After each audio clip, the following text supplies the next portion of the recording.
So, information management is about fake news. They can talk about things like what is how do you know something is fake news? Look at the credibility of the source. Look for spelling mistakes. And then they can maybe say what is the repercussions of fake news. People can get hurt. It can cause emotional trauma. It can actually also push people to suicide because they can't deal with all of these things. Again, they're talking about backup and archive. Go look at the difference between those two.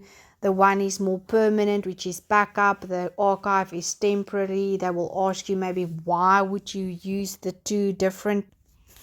Okay, just make sure. I'll try to see if I can't maybe just send you a little theoretical summary of backup versus archive.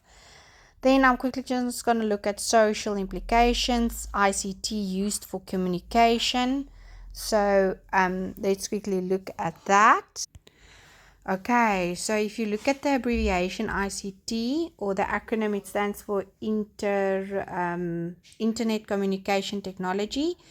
And then obviously they talk about things like how do we speak with one another via the email. We can use online storage. I'm not sure what exactly they want in ICT for communication, but there is certain things that they look at. Net etiquette, how do you speak to people.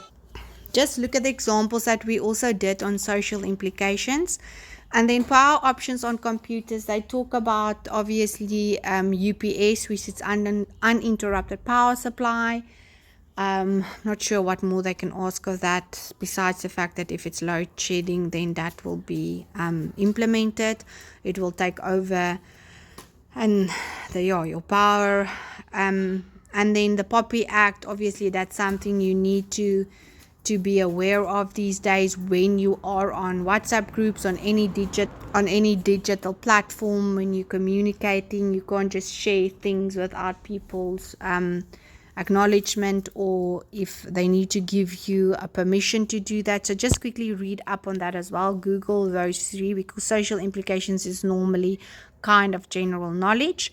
Then solution development, it's your Word, Excel, HTML questions. These are all practical questions. So what I can do is I'm going to send you an example of this question out of the grade 12. I'll send you social implications and social development as an example with questions, as well as the memorandum, so you can work through that. And then your integrated scenario, sure, I see it counts 50 marks. It's the installation of software. So they can maybe ask you, are you going to use online software? Why would you rather use online software versus buying the actual package, free open software versus the proprietary software?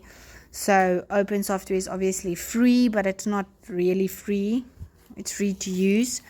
And then the other one is basically you have certain rights. So let's say you bought a specific one, then know the rights. You can't just share it. If you obviously have the education, then you can.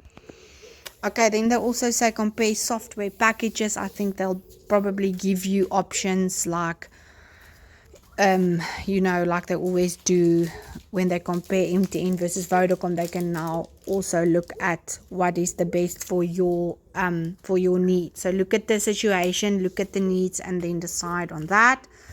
Your online presence, I think that's got to do with net etiquette, and also your digital footprint. Make sure you're safe when you work online.